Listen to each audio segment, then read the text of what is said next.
김성환의 시사야.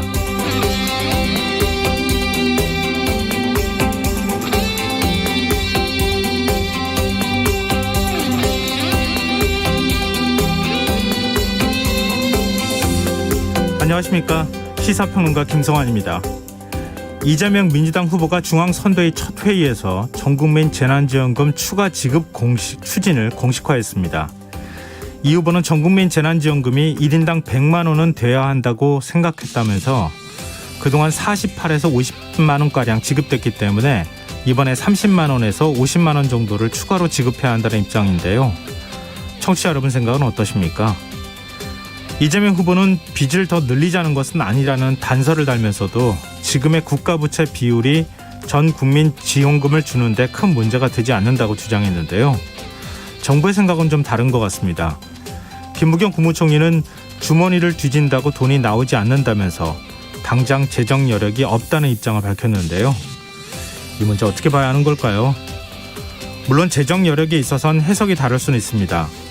하지만 소상공인 손실보상금이 충분치 않다는 지적과 그마저도 받지 못한 여행 숙박업의 상황을 돌아볼 때 정책의 우선순위를 좀 더 따져봐야 할 필요성도 분명히 있어 보이는데요.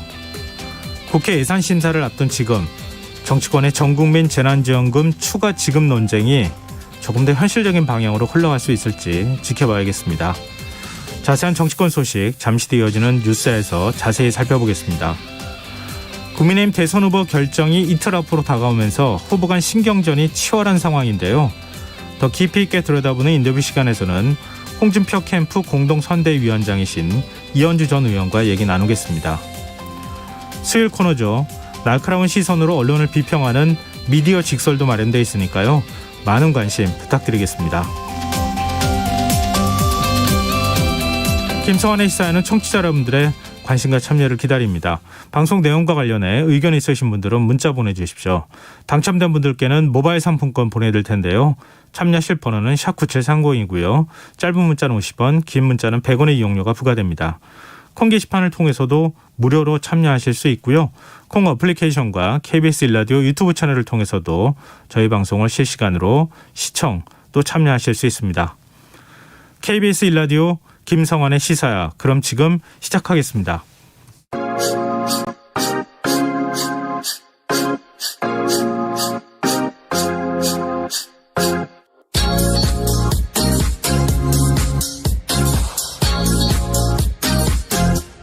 KBS 1라디오 김성환의 시사야.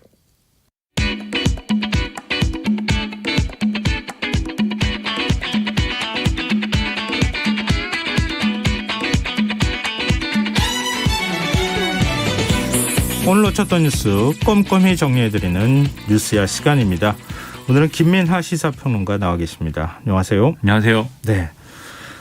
민주당 이재명 후보가 선대위 출범 이후 처음으로 회의를 주재했다고 하는데요. 부동산 개발이익 환수와 전국민 재난지원금에 대한 입장을 밝혔어요. 그렇습니다. 일단 재난지원금 추가 지급을 적극적으로 추진해달라 이렇게 재차 요구하는 발언을 했는데요. 대한민국은 가계부채 비율은 높은데 국가부채 비율은 전 세계에서 가장 낮다. 그래서 지금 적정 규모의 가계 지원을 해야 된다 이렇게 강조를 했습니다. 그리고 이 소상공인 자영업자 손실보상과 관련해서도 이제 최저 한도를 증액한다든지 그리고 지금 손실보상에서도 제외된 자영업자에 대한 대안을 마련한다든지 이런 것들도 필요하다라고 지적을 했고요. 네. 말씀하신 대로 이제 부동산 개발이익 환수와 관련돼서 지금 이제 국회에서 논의되고 있는 또는 계류되어 있는 이런 법안들의 처리 이런 것들을 거론을 했고 그리고 이 과정에서 가짜 뉴스나 이런 것의 문제를 지적을 하면서 언론 개혁도 필요하다 이렇게 강조하는 그런 얘기들을 했습니다. 네. 이 김부겸 국무총리는 전국민 재난지원금 추가 지급에 대해서 좀 부정적인 입장을 밝혔어요. 오늘 CBS 라디오 출연해서 주머니를 뒤져서 돈이 나오는 그런 상황이 아니지 않느냐라면서 코로나19 방역 조치로 피해를 입은 소상공인 자영업자를 돕는 게 그 돈이 좀 있더라도 여기에 좀 투입하는 게 우선이다 이런 견해를 밝혔는데요. 그리고 좀 절차적인 부분도 이제 좀 얘기를 했습니다. 즉 이게 내년도 예산안에는 지금 재난지원금 세목이 없는 상황이기 때문에 이 세목이 있으면 단순 증액하는 것은 정부 동의를 받아서 여당이 이제 추진할 수 있는데 네. 세목을 신설하는 문제는 또 여야 합의가 필요하다는 점에서 난관이 있을 수가 있기 때문에 이 대목도 지금 여러 가지로 우려가 이제 제기가 되고 있는데요. 그리고 아마 재정당국의 입장에서는 만약에 이제 이 재난지원금 지급을 지급을 하게 될 때 추가 세수나 이런 걸로 충분하지 않으면 국채를 발행해 가지고 이제 좀 충당해야 되는 문제가 있는데 지금 코로나19로 이제 좀 많이 풀린 돈을 걷어들이는 국면이 전 세계적으로 이제 와서 경기 문제나 이런 것도 같이 고려하지 않을 수가 없을 거다라는 이런 얘기들이 지금 많이 나오고 있습니다. 네. 민주당은 추경 예산안 편성 가능성까지 지금 열어두고 있는 분위기예요. 그렇습니다. 지금 말씀드린 대로 본 예산에 이 예산을 포함하는 게 어렵다면 내년 초에 추경 예산을 편성해가지고 이 재난지원금을 지급하는 방안으로 여야가 논의를 해보자 뭐 이런 입장인 건데요. 그리고 관련돼서 이재명 후보는 앞서 말씀드린 김부겸 국무총리 발언과 관련돼서도 네. 이런 정책을 펼 때 뭐 예산이 남아서 하는 경우가 어디 있느냐. 예산은 항상 부족하기 때문에 선후 경중을 결정하는 것이 예산 정책이 아니겠느냐. 이렇게 얘기를 했습니다. 그래서 이런 기류로 보면은 당하고 어떤 정부의 지금 의견 차가 멀어지고 있는 그런 듯한 모습도 이제 보여지고 있다. 언론이 이렇게 분석을 하고 있습니다. 네. 지금 또 대선을 앞둔 상황이기도 하기 때문에 국민의힘이 마냥 또 반대하기도 어려운 이런 상황이 아닐까도 싶은데요. 일단 국회 예산심사를 앞두고 있는 상황이잖아요. 여야 간에 치열한 신경전이 벌어질 것 같은데요. 그렇습니다. 말씀하신 대로 이제 지난번 총선 때 이제 국민의힘 입장에서는 재난지원금 지급 문제에 반대했다가 좀 정치적으로 손해를 보지 않았느냐. 내부에서는 이제 이런 평가도 하는 과정인데 네. 일단은 금권 선거, 관권 선거 이런 얘기를 꺼내면서 일단은 좀 이 재난지원금 지급이나 이런 것들에 대해서는 반대를 하고 있는 그런 상황입니다. 그러니까 지금 상황에서 뭐 증액을 한다든지 또는 추경을 한다든지 이런 게 아니라 국가 부채를 이제 상환하는 게 지금 우선이다. 이런 주장을 하고 있고요. 그리고 뭔가 재난지원금을 대선 직전에 이렇게 주는 것은 뭐 대선표를 의식한 매표행위 아니냐. 이렇게 주장을 하고 있는 그런 상황인데요. 여당은 지금 이재명 후보의 어떤 평소에 갖고 있던 생각이나 이런 것들을 정책으로 표현하기 위해서 이 이재명 표 입법 예산을 추진하겠다. 이런 입장이기 때문에 아무래도 정기국회에서 상당히 전운이 고조되고 있는 이런 그림입니다. 오늘 이제 선대위 회의에서도 앞서 말씀드린 대로 이재명 표 부동산 법들이 언급이 됐기 때문에 이런 네. 것들도 이제 쟁점이 될 것으로 예상이 되는데요. 민주당은 내일 정책의원총회를 열어서 이런 이제 제도들에 대해서 당론 채택 여부를 논의할 계획입니다. 민주당은 민당대로 내부 조율 과정을 거쳐야 할 것이고 또 민주당에서 정리가 됐다 하더라도 국민의힘과 또 합의 과정이 필요할 것이고 그렇습니다. 하여튼 뭐 여러 과정을 좀 거쳐야 산을 넘어야지 가능한 일이 아닐까 싶네요. 자, 다음 뉴스로 넘어가 보겠습니다. 국민의힘 본경선 당원 투표율이 60%를 돌파한 것으로 나타났어요. 그렇습니다. 오후 5시 기준 이제 61.46%다 이렇게 집계가 됐는데요. 이것은 이제 지난 1, 2일 날 모바일 투표하고 오늘 시작한 ARS 전화 투표를 합산한 결과입니다. ARS 투표는 모바일 투표에 참여하지 않은 당원의 대상인데 내일까지 진행이 되는 거고요. 그러면 오늘 이제 61.46%가 나왔으니까 내일 최종 투표율을 보면은 70%에 육박하는 수준이 될 수 있다. 이런 얘기도 나오고 있는데요. 그럼 투표율이 이렇게 높은 것은 누구에게 유리한 것이냐 이런 이제 전망을 많이 하는데 국민의힘의 모든 후보들은 자기한테 유리한 상황이다라고 주장을 하고 있습니다. 어제가 54.49였었죠. 그렇습니다. 그만 5, 6% 정도 지금 오늘 하루 동안에 투표율이 올라간 거고 내일은 그동안의 당원들이 다 했다고 가정하면 투표율이 조금 적게 올라가면은 70%는 조금 어렵지 않을까요? 이게 그래서 이제 뒤로 갈수록 투표율 증가율이 떨어지고 네. 애초에 예상할 때도 65%를 넘기는 선 하지만 70%에는 미달하는 선 이 정도 될 것이라고 봤는데 왜냐하면 70%를 넘긴 사례가 이전에 이제 이명박 박근혜 대선 경선 2007년 그렇죠. 네. 이 당시 이후엔 사실 없었던 상황이기 때문에 네. 그때만큼 지금 뜨거운 경쟁이냐 뭐 그건 또 아니지 않느냐 이런 얘기들이 많이 있습니다. 그래서 70%를 넘기지 못할 것으로 보이는데 그러면 이제 65를 넘느냐 그리고 70에 얼마나 가까워지느냐 이걸 두고 이제 여러모로 얘기가 나오겠죠. 네, 민주당 3차 슈퍼위크 투표율이 껑충 뛰어오르면서 해석이 안 되는 결과가 나왔었잖아요. 그렇습니다. 네. 이번에도 어떻게 나올지 참 궁금한데요. 일단 후보들 간에 특히 이제 그 윤석열, 홍준표 두 후보 간의 신경전은 뭐 점점 가열되고 있는 분위기예요. 그렇습니다. 지금 이제 홍준표 의원이 윤석열 전 총장을 지지하는 이 서민 교수 있지 않습니까? 네. 서민 교수가 자기 유튜브에서 이 호남 지역 주민을 비하하는 것으로 비춰질 수 있는 이런 표현을 동원해 가지고 홍준표 의원을 이제 비판하는 이런 내용의 어떤 그 유튜브 썸네일 그림을 올려 가지고 이게 논란이 되고 있는데 뭐 홍준표 의원이 홍준표라는 표현을 사용했죠. 그렇습니다. 그래서 홍준표 의원은 저런 사람이 교수라니 낯이 뜨겁다라면서 이제 윤석열 전 총장을 상당히 총장이 비판을 강하게 했습니다. 그리고 유승민 전 의원도 당이 그동안 호남을 향해서 진정성 있는 노력을 해왔는데 입당한 지 얼마 안 되는 이런 후보가 그런 노력을 한 번에 이제 좀 날리는 것을 보고 이건 해당행위가 아닌가 이렇게 생각이 들었다라고 얘기를 했는데요. 윤석열 전 총장은 이 문제에 대해서 기자들과 만나서 이 특정 지역이나 대상을 존중하지 않는 단어는 누구라도 바람직하지 않다. 이렇게 좀 수습에 나서는 듯한 그런 발언을 했는데 이 문제 계속 일파만파 커지고 있는 상황입니다. 네, 뭐 이른바 전두환 옹호 발언부터 시작해서 또 호남을 비하하는 이런 표현이 또 등장했다는 거. 물론 캠프 인사는 아니지만 상당히 좀 논란이 되고 있는 것 같고요. 그리고 윤 전 총장 캠프가 또다시 외부에서 영입한 인사를 해촉했어요. 그렇습니다. 과거 막말 논란에 휘말렸던 김소연 변호사가 윤석열 전 총장 캠프에 합류한 지 일주일 만에 해촉됐다. 이 얘기인데요.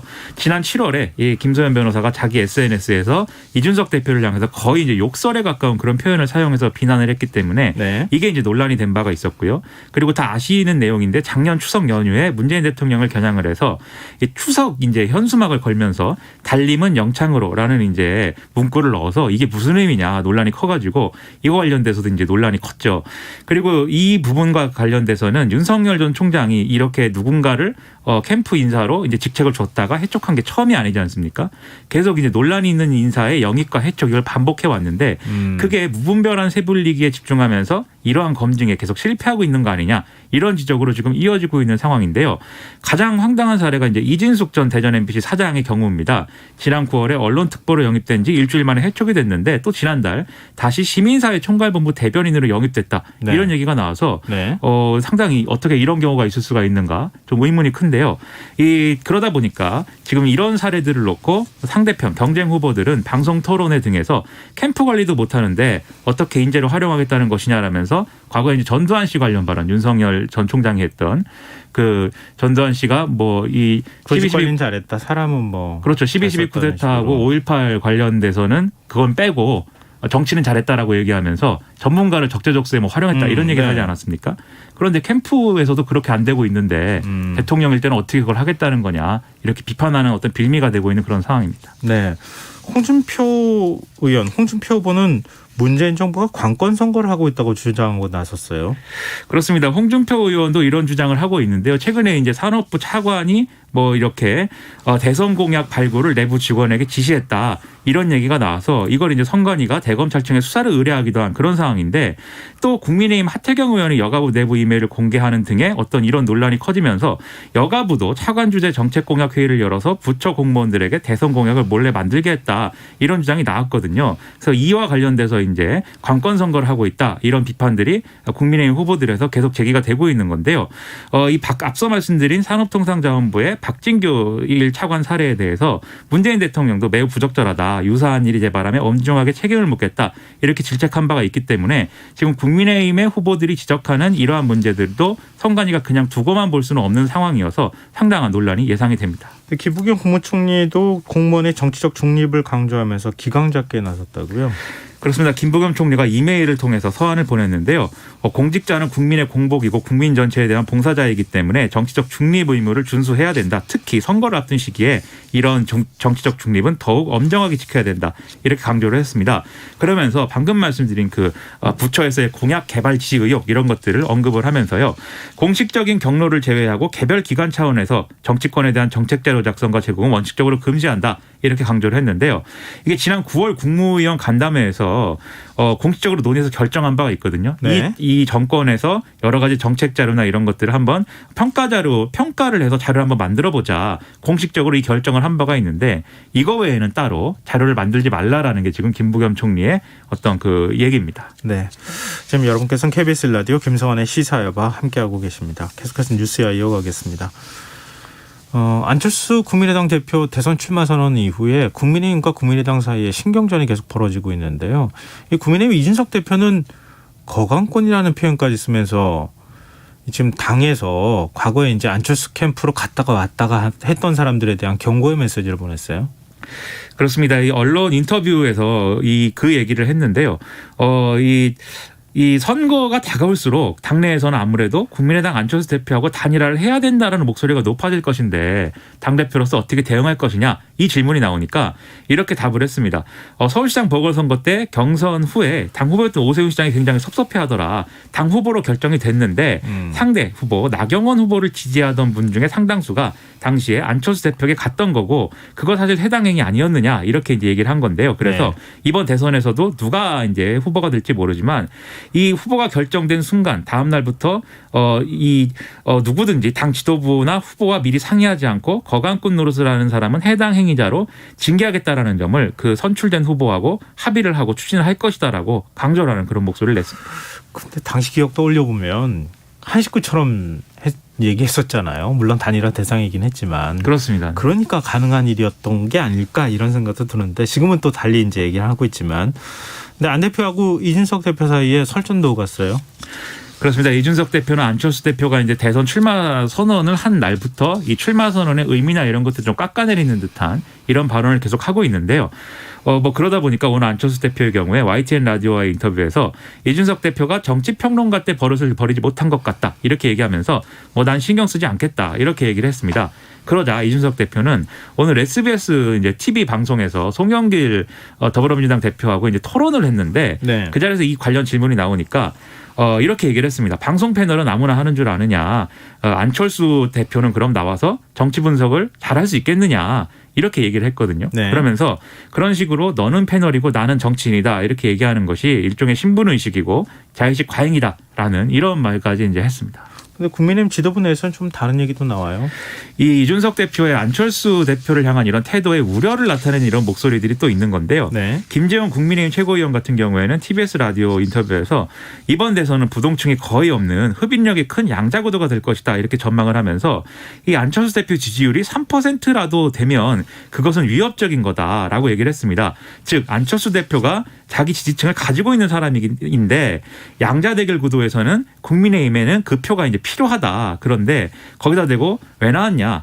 대선에 안 나온다고 약속했는데 그 약속 왜 깼냐? 이런 식으로 접근하면 나중에 단일화나 이런 것들이 어려워지고 오히려 완주 명분만 주는 것이기 때문에 그런 태도는 지양하는 게 좋다라는 취지의 얘기를 하고 있는 겁니다. 네. 그런가 하면 민주당 송영길 대표는 제3지대 신당 창당을 선언한 김동연 전 경제부총리와 만났다고요?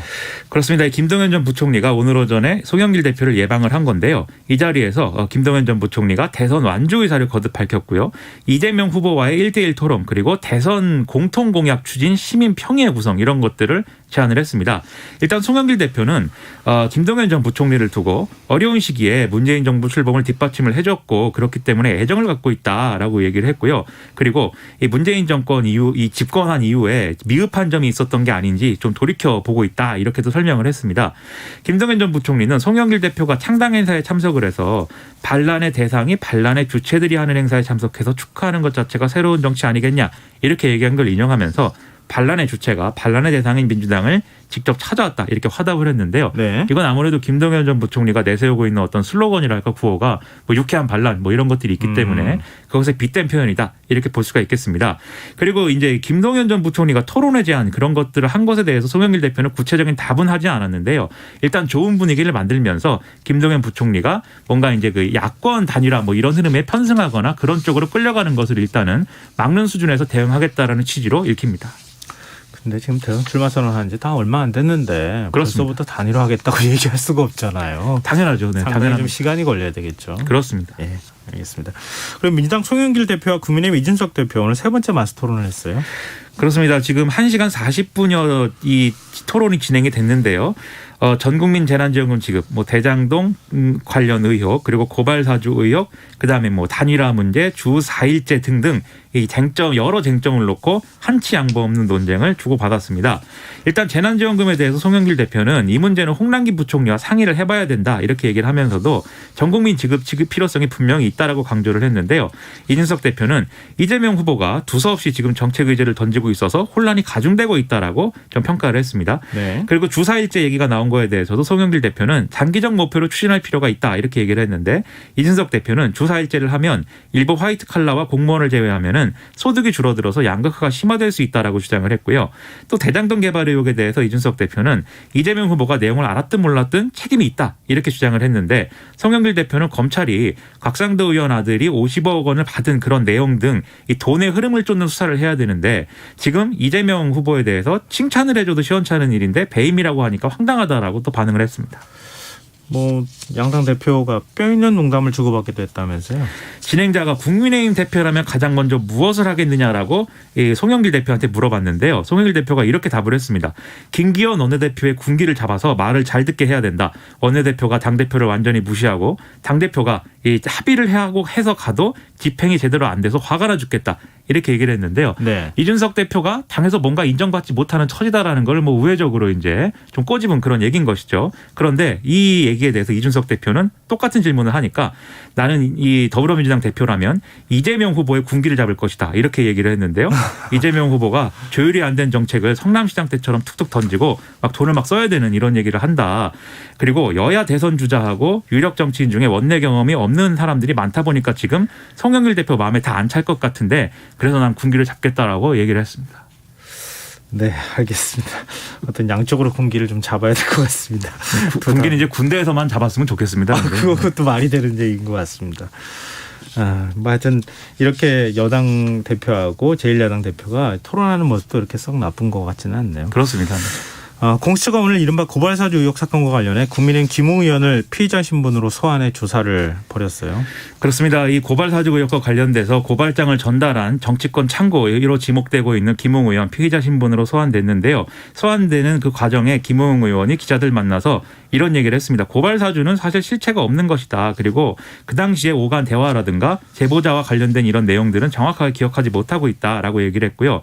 이 녹취록을 보니까 내가 대검에 말을 잘 해놓겠다라고 얘기를 했다는데 이 대검이 고발장을 준 거면 내가 뭐하러 그런 얘기를 했겠느냐. 이 녹취록과 의혹은 앞뒤가 맞지 않다. 이렇게 얘기를 했고요. 네. 오히려 공수처가 의도가 의심스러운 그런 수사를 하고 있다라면서 비판을 또 하기도 했습니다.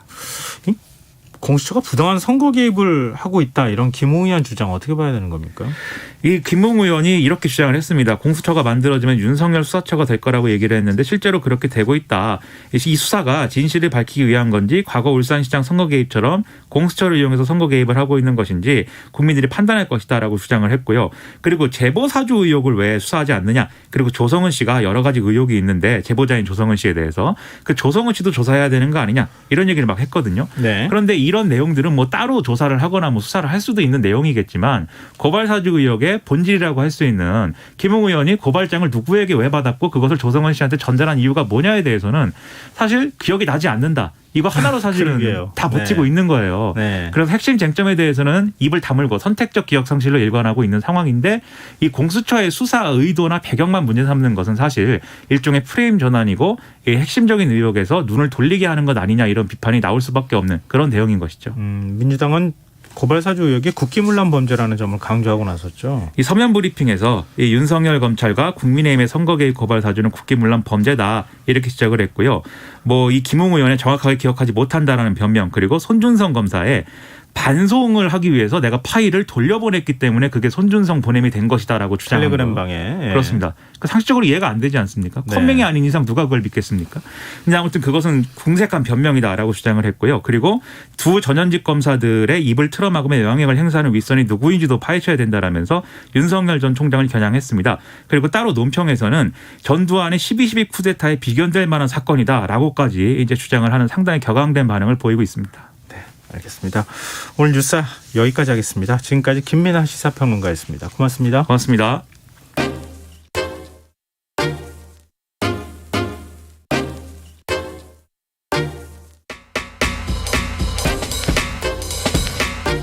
바쁜 당신이 알아야 할 모든 것 여기에 있습니다. KBS 1라디오 김성환의 시사야. 국민의힘 대선 후보 선출이 이틀 앞으로 다가온 오늘 당원 투표율이 60%를 돌파했습니다. 이런 높은 투표율을 두고 양강 구도인 윤석열 전 검찰총장과 홍준표 의원은 각자 자신에게 유리하다 이러면서 승리를 자신하고 있는데요. 또 홍준표 캠프는 윤석열 캠프가 불법 선거운동을 했다며 의혹을 제기한 상황이기도 합니다. 오늘은 먼저 홍준표 캠프와 측 인사와 얘기를 좀 나눠보도록 하겠습니다. 공동 선대위원장이신 이원주 전 의원 연결하겠습니다. 위원장님 안녕하세요. 네, 안녕하세요. 네. 지금 당원 투표율이 60%를 돌파했습니다. 혹시 예측하셨어요? 이 정도 나올 거라고? 네네. 저희는 한 65% 정도 나올 것 같다, 이렇게 예측을 했습니다. 네. 근데 어쨌든 그래도 그게 그만큼 나오니까 굉장히 놀랍긴 하네요. 네. 그 투표율이 높은 원인을 뭐라고 보십니까? 일단은 이제 말씀하신 대로 홍준표, 윤석열 이 두 후보 간의 경쟁이 막판에 엄청나게 치열해졌고요. 네. 그러다 보니까 양진영이 결집한 게 아니냐 이런 것도 있고, 그다음에 이제 정권 교체 열망이 이제 뜨거웠다. 그리고 또 하나가 이제 이건 저희가 주목하는 건데 어쨌든 바람이 불었다. 네, 이렇게 보고 있습니다. 홍준표 바람이 불었다고 저희는 해석하고 있죠. 윤석열 캠프에서는 윤석열 태풍이 불었다고 하던데요. 거기는 이제 바람이 불만한 요인은 별로 없고요. 그래요? 조직력은 있다고 할 수 있겠죠. 그런데 네. 보통 이렇게 막 그 투표율이 높아지면 대개는 이제 바람 분 쪽, 그러니까 상승세에 있는 쪽 때문에 이제 투표율이 높아지는 경우가 많습니다. 이제 다만 이거는 이 투표율이 높아지는 층의 어떤 성비라든가 그리고 또 연령대 이런 것들을 보면 더 확실히 알 수 있을 것 같습니다. 직접 현장에서 당원들이나 국민들도 유권자들도 만나기도 하고 당원들 많이 이제 만나시지 않겠습니까? 네. 경선 막판으로 갈수록 좀 변화의 기운 같은 게 느껴지세요? 한 2주 전부터 굉장히 급격하게 이렇게 열기가 올라오고 있었고요. 저희 같은 경우에는 2040의 지지가 뜨겁지 않습니까? 네. 또 반면에 저쪽 후보는 이제 윤 후보는 이제 우스갯소리로 398 후보라고도 하는데 2040의 이제 비호감도 굉장히 큰 후보고요. 그러다 보니까 이제 2040들이 이번에 이제 MZ 세대가 이번에 정치 전면에 어떤 정치 세력의 주체로서 등장한다 이런 생각들을 가지고 각종 커뮤니티에서 그들이 이번에 대한민국 대통령 우리가 만든다 이런 얘기들을 많이 하고 네. 또 어제 투표하고 나서 인증샷을 굉장히 많이 올리는 걸 보면서 이게 뭔가 바람이 굉장히 확실히 불고 있고요. 또 그 외에도 이제 이 당원의 이제 신규 당원 가입을 주목을 해야 되는데요. 네. 지난 이제 전당대회 이후에 신규 당원이 거의 2배가 됐습니다. 그래서 한 58만 명 정도 이제 됐다고 보는데요. 네. 그 전에 당원 같은 경우에는 이제 남녀가 비율이 비슷했고요. 예. 그런데 이번에 신규 당원이 포함되면서 도합 한 4대6으로 남성이 60%, 그러니까 굉장히 많아졌습니다. 그리고 특히 그 중에서 20, 30, 40대의 남성 비율 같은 경우는 80% 가까이 된다. 이렇게 저희가 알고 있고요. 예. 또 수도권 비율이 굉장히 늘어나서 영남의 어떤 50% 과반 이상 영남이었는데 이게 수도권 비율이 늘어나면서 이게 40% 초반 내려앉았고 또 그 외에도 이제 연령대로 당연히 이제 물론 60대 70도 때도 있겠습니다만 그 전에 비해서 20, 40대의 비율이 굉장히 많이 늘어났다 이렇게 듣고 있습니다. 그래서 저희가 볼 때는 어쨌든 이러한 어떤 변화나 어떤 흐름으로 봤을 때 당원들 중에서 새로 가입하는 사람들은 대선 때 이 경선 때 투표권 행사하려고 가입하시는 거라서 네. 적극적으로 본인이 내가 이번에 꼭 참여하겠다 이렇게 생각하고 가입하시는 거니까 적극 투표층이 굉장히 많다고 저희가 생각하고 있고요. 그래서 어쨌든 이런저런 말씀드린 것들 종합해서 볼 때 홍 후보 지지층이 결집을 해서 바람이 분 현상이 굉장히 많이 반영됐다고 보고 있습니다. 지금 이제 경선 룰이 국민 여론 50%, 당원 50% 이렇게 되는 거잖아요. 네네네. 국민 여론은 윤 전 총장의 이른바 전두환 옹호 발언 때문에 약간 지지율이 네. 빠지는 현상이 나타나서 홍 후보가 조금 유리할 수도 있겠다 이런 전망이 좀 지배적인 것 같은데 일단 네. 당원 투표에서도 우리가 이길 수 있다 이렇게 지금 얘기를 하신 거잖아요. 네, 이번에 이제 신규 당원 가입하신 한 비율과 그다음에 이번에 이제 저희가 파악할 때는 신규 당원 가입하신 분들 중에서도 특히 2040의 투표율이 굉장히 높았다고 저희가 자체 분석하고 있습니다. 초접전인 거는 맞는 거죠? 아무래도 그런데요. 또 의외로 저희는 이제 65% 정도 가게 되면 당원에서도 저희가 비슷하거나 뭐 거의 비슷할 거라고 보고 있거든요. 네. 그런데 여론조사 같은 경우는 뭐 아시다시피 이게 전화 면접 조사인데요. 전화 면접 조사에 모바일 100%로 하는 거기 때문에 그와 유사한 지난주에 있었던 1년에 한 여론조사 그 한 네 군데 정도 웬만한 곳들이 있었는데 네. 거기서 보면 어쨌든 상수가 홍 후보가 한 8에서 10% 정도 이긴다 이렇게 나와 있습니다.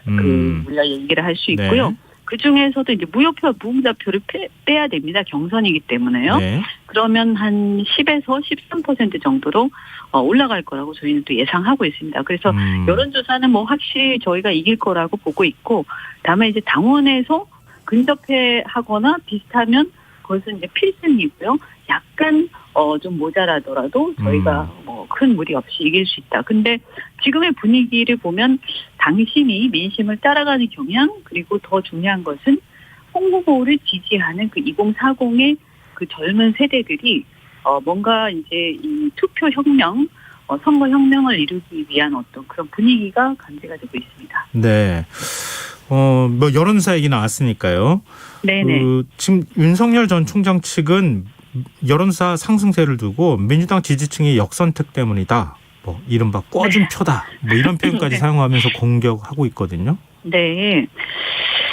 저는 뭐 이거는 일단은 역선택이라고 한다면 이재명 후보하고의 어떤 1대1 대결, 양자 대결 이런 데서도 이런 이제 양자 대결을 하게 되면 이게 빠져야 되지 않습니까? 그죠? 네. 이재명 후보를 지지를 할 테니까요. 근데 이제 실제 양자 대결에서도 일관되게 나타나는 이제 홍 후보의 어떤 상승세와 그리고 이제 상당히 치고 올라가는 그런 모습들이라 지난주 같은 경우도 거의 뭐 홍준표만 이긴다라는 얘기가 나올 정도로 차이가 좀 있었습니다.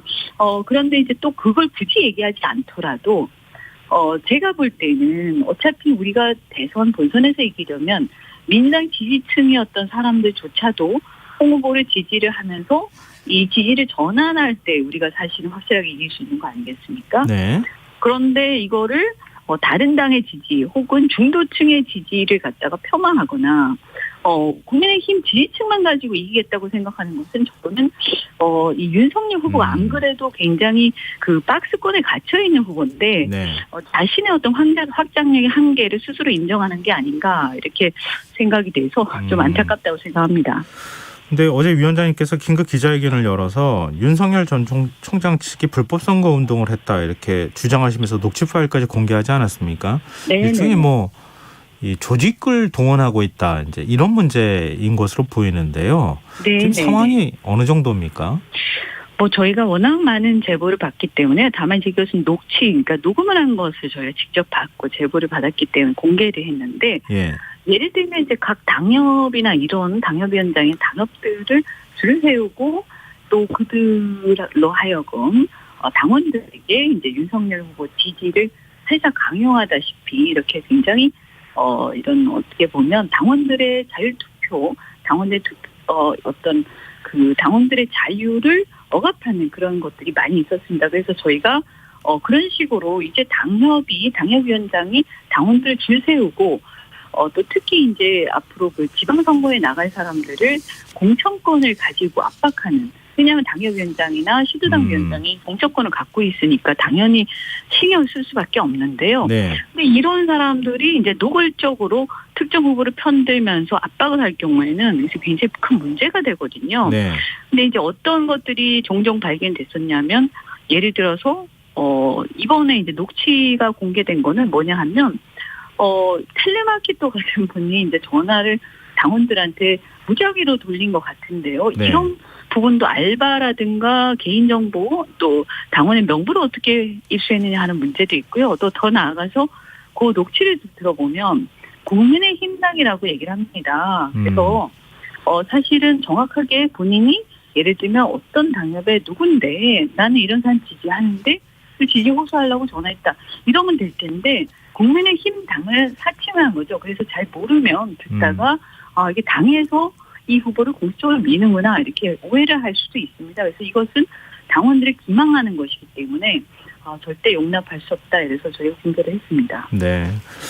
저희가 윤석열 캠프 측 인사를 내일 또 인터뷰할 예정이니까요. 반론은 좀 그때 또 듣도록 하겠습니다. 네, 아마 그쪽에서는 당협이나 이런 데서 선거는 할 수 있다 이렇게 얘기를 하시겠지만 네. 그러나 당 공식 공당의 공식 기구로서 이렇게 사칭을 할 수는 없고요.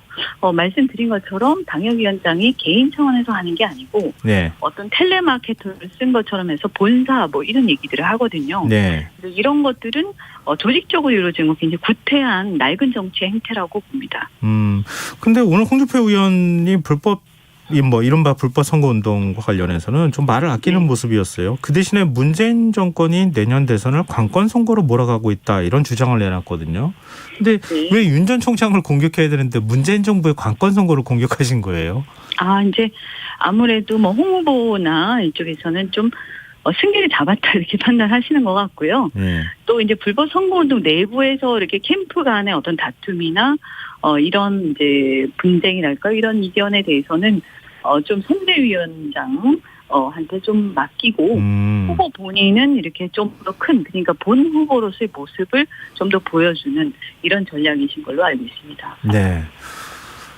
이제 이틀 뒤인 금요일에 대선 후보가 국민의힘 대선 후보가 결정되지 않습니까?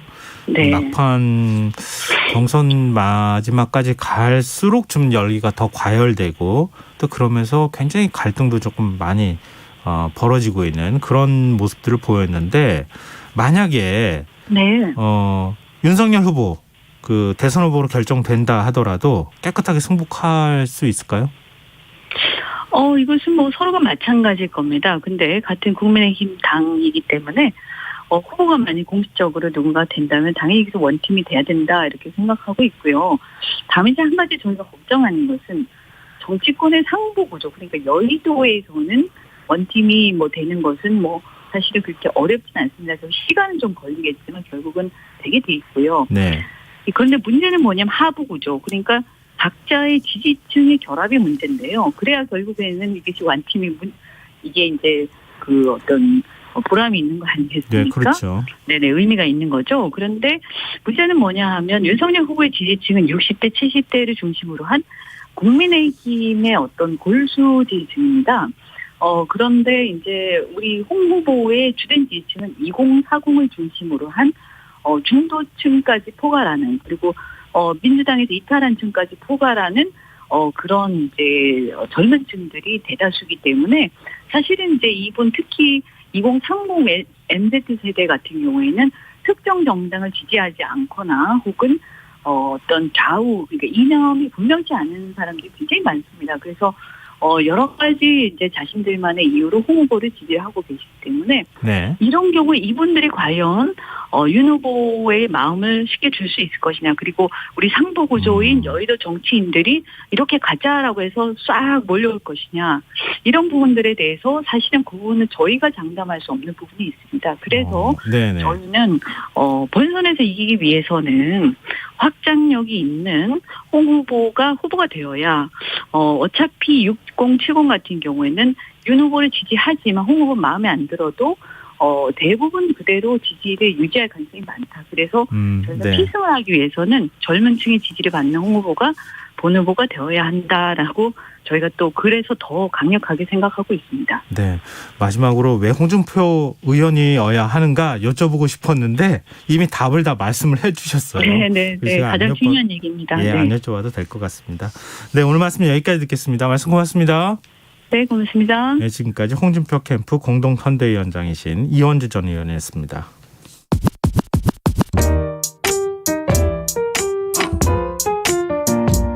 김성환의 시사야는 청취자 여러분의 참여를 기다립니다. 문자 샵 9730으로 여러분의 의견 보내주세요. 짧은 문자는 50원, 긴 문자는 100원의 정보 이용료가 부과됩니다. 애플리케이션 콩, 유튜브 채널 KBS 일라디오에서는 무료로 참여하실 수 있습니다.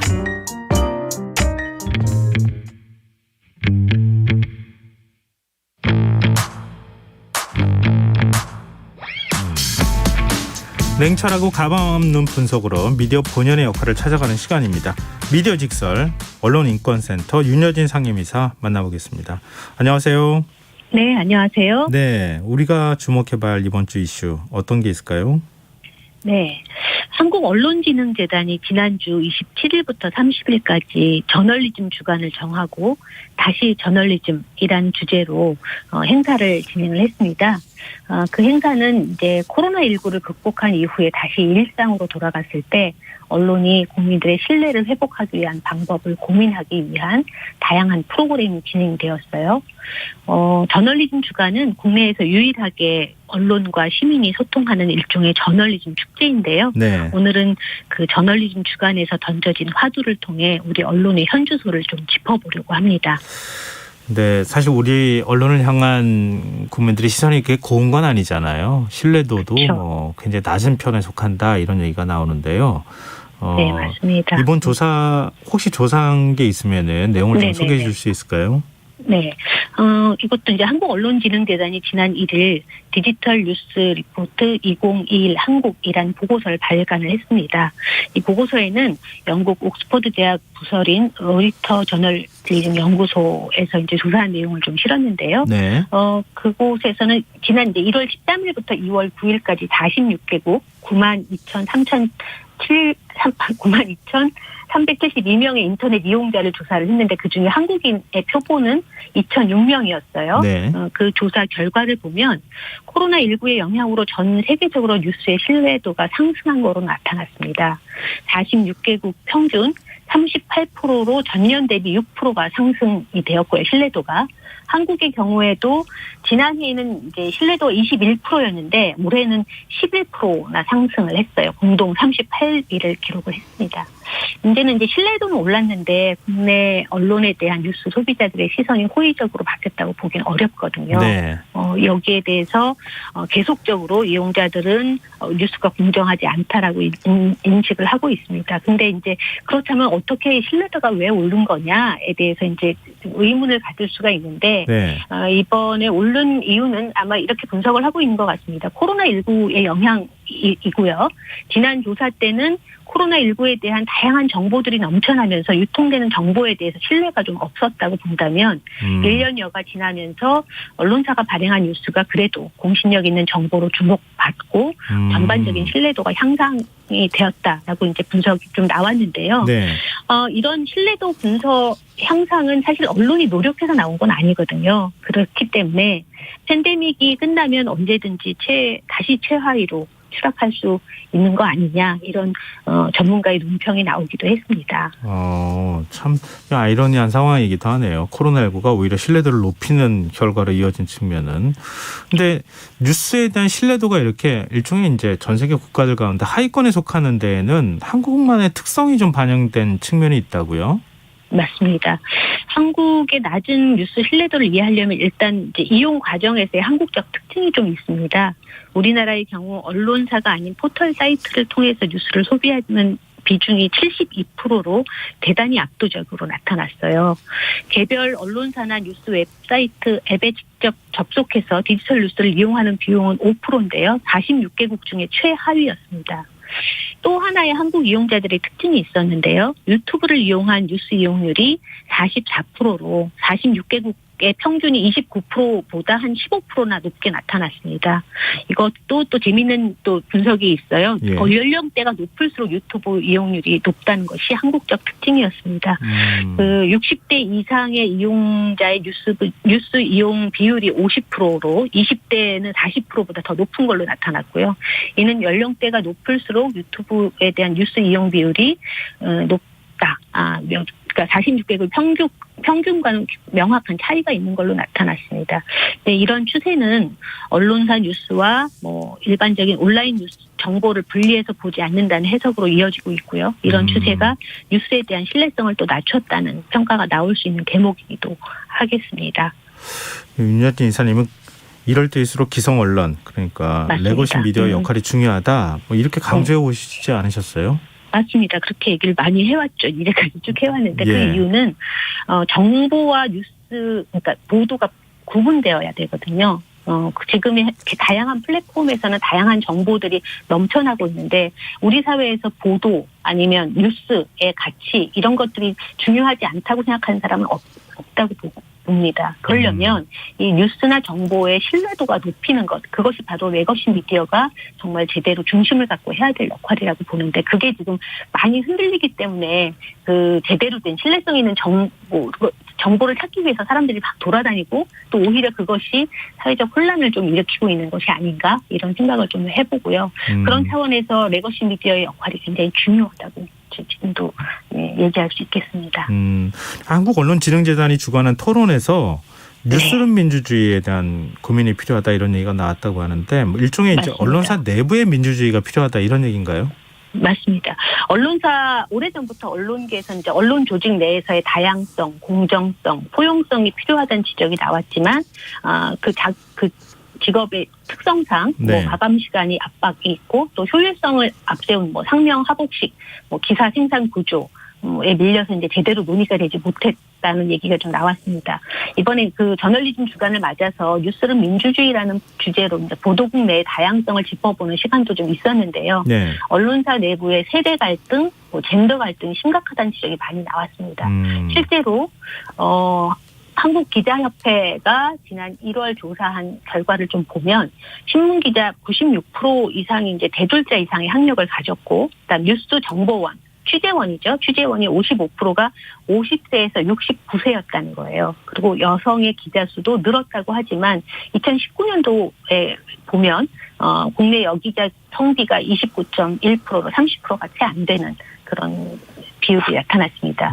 세대 갈등 역시 좀 심각했는데요. 한 기자는 현장에서 15년 차 이하의 기자들이 다양한 원성이 있다고 이제 얘기를 하면서, 언론사는 중년 남성 기득권의 인식이 박물관에 갖다 놓을 만큼 낡아 있다. 낡은 사람들이 거기 있다. 뭐 이런 얘기고요. 또 더 심각한 건 그렇게 스스로가 낡았다는 것도 알지도 못하고 부끄러워하지도 않는다. 그들은 나라 걱정, 세상 걱정에 과몰입돼 있고 정작 우리의 미래에 대해서는 걱정하지 않는다라고 얘기도 했다고 해요. 그리고 또 현장 기자들도 이제 출입처에서 보면 출입처가 이제 그 기수화되어 있고, 뭐 이런 문제를 좀 지적을 하면서 서로에게 면죄부가 되고 있다라는 의견도 나왔다고 합니다. 29년 차 된 이제 한 기자, 한겨레 문화부 선임 기자인데요. 김영희 네. 기자가 한 얘기를 좀 말씀을 드리면, 언론사 내부의 민주주의의 정착을 위해서는 변화의 필요성을 느끼는 게 정말 중요하다라고 얘기를 하면서, 뉴욕타임즈는 더 많은 사람들의 공감을 일으킬 보도와 콘텐츠를 제작하기 위해서 보고서를 쓰는 등 인위적으로 이제 내부 구성원들을 변화를 시키기 위한 노력을 하는데, 한국 언론은 왜 변화해야 하는지도 모르는 거 아닌지 모르겠다. 그리고 만약에 변화를 한다라면, 변화해야 된다라고 얘기한다면 그저 이제 수습 기자 채용 시스템에 뭐 문제가 있는 거 아니야, 이 정도로밖에 인식을 못하는 게 정말 답답하다는 얘기를 좀 하기도 했고요. 또 3년 차인 SBS 보도국의 사회부 기자 한성희 기자는 네. 한국의 기자, 지금의 이제 그 언론사가 너무 엘리트 위주의 기자들로 구성이 되어 있다고 좀 지적을 했습니다. 뭐 편집국, 뭐 보도국의 인적 구성이 좀 다양하지 않고, 그다음 출신 대학도 비슷하다. 그러다 보니까 비슷한 주제와 주장으로 비슷한 기사를 쓰게 된다라고 좀 얘기를 하고 있습니다. 상황이 좀 이렇다 보니까 다양하지 않은 사람들이 모여서 기사를 쓰고 이러다 보니까 우리가 보는 뉴스의 대부분은 서울에 사는 50대 남성들에 의해 결정되는 게 아니냐. 그리고 또 그만큼 우리 사회의 주요 언론사에서 의사결정권을 가진 이들이 특정 연령대와 성별에 치우쳐 있는 거 아니냐. 학벌이나 소득 수준이 비슷한 것은 물론이거니와 비장애, 이성애자라는 공통점도 어렵지 않게 뽑아낼 수 있었다고 이야기를 했습니다. 네, 평상시에 뭐 언론사 내부에서 어떤 일이 벌어지는지 뭐 시청자나 독자들은 잘 모르잖아요. 근데 그런 걸 좀 들을 수 있는 기회가 된 것 같고요. 네. 뉴스를 제작하는 과정에서 직종 내 편견을 없애야 한다 이런 지적도 나왔다고요. 맞습니다. 경향신문 콘텐츠 팀에 있는 이제 기자, 5년차 기자인데요. 하루빨리 기자 중심의 사고에서 벗어나야 된다라고 얘기를 했어요. 언론사가. 최 기자는 옛날에는 기자가 기사만 잘 쓰면 됐지만 지금은 독자들이 원하는 다양한 플랫폼에서 다양한 콘텐츠를 제공해야 되기 때문에 이를 구현해주는 PD도 있어야 되고 개발자, 디자이너가 없으면 아무것도 못하는데, 그런 인력을 충원할 때 언론사는 기자가 아닌 다른 인력에 대해서는 시혜적인 충원이다. 이런 관점이 있다는 거예요.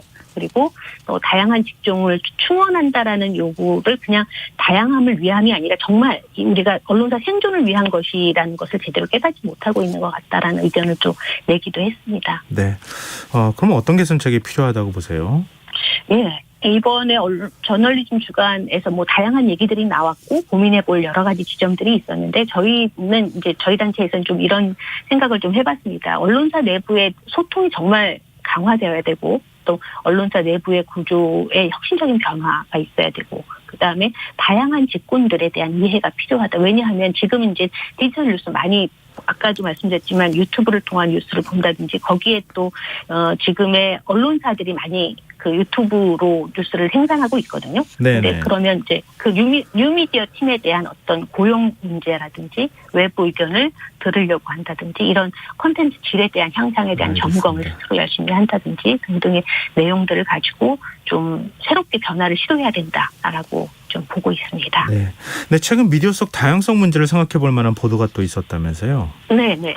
최근 조선일보가 우리 마을 이장님은 필리핀 댁, 방범대원은 예멘 댁이란 기사를 냈어요. 네. 뭐 기사의 내용은 전북 이제 무주군 설천면 남청마을에서 이제 주민투표에 의해서 70%의 지지율로 2008년도에 필리핀에서 온 결혼 이주 여성 김조이 씨가 당선이 됐다란 보도를 한 건데요.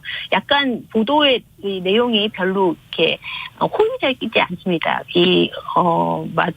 우리 마을 이장님은 필리핀 때, 뭐 방범대원 예멘 때, 뭐 이런 건데 지금 현재 행안부에서 본 바에 의하면 전국 지방자치단체 가운데 인구 감소가 굉장히 크게 늘어나고 있거든요. 감소 지역이. 그러니까 그 지역에 이주민들이 좀 자리를 잡고 생기를 불어넣고 있다는 기사였는데 외국인 이주자에 대한 우리 언론의 시각을 좀 보여준 기사로 좀 저희는 좀 지적을 좀 하고 있었습니다. 결혼 이주 여성은 이제 우리 국민인데 그렇죠, 여전히 그렇죠. 외국인으로 바라보면서 기사를 썼다는 맞습니다. 거잖아요. 네네. 예능 프로그램에서도 비슷한 문제가 있었다면서요? 예, 최근 이제 오징어 게임에서 파키스탄 출신의 외국인 노동자를 연기한 아누판 트피파티 씨가 출연한 예능 프로그램이 있었어요. 네. 그분이 이제 출연을 하면서 치킨 커리를 만드는 장면에서 인도풍의 배경음악을 깔고 식당에서 이제 찌개를 주문하면서 한국어를 유창하게 하는 것을 굉장히 신기한 구경거리처럼 묘사가 됐거든요. 근데 이것에 대해서 너무 이제 우리가 한 개인의 모습을 보여주는 게 아니라 인도 사람이면 인도 음악을 깔아야 되고 뭐 그런 어떤 프레임에 우리가 갇혀 있는 거 아니냐. 그 사람의 다양성이라든지 그 사람의 어떤 주체적인 모습을 보여주지 않고 그냥 인도 사람이면 인도 음악, 동남아 사람이면 뭐 동남아에 맞는 그런 전체적인 것을 보여줌으로 해서 개개인의 모습을 보지 않는다는 거죠. 아직도 네. 예능 프로그램에서는 그런 문제를 좀 지적을 했습니다. 네. 우리 사회가 이렇게 좀 포용력 있게 성큼 안아가면서 하면 참 좋겠는데 여전히 좀 그런 시각을 못 갖고 있는 것 같네요. 네, 오늘 여기까지 하겠습니다. 말씀 고맙습니다. 네, 감사합니다. 네. 네, 지금까지 미디어 직설 언론인권센터 윤여진 상임이사와 함께했습니다.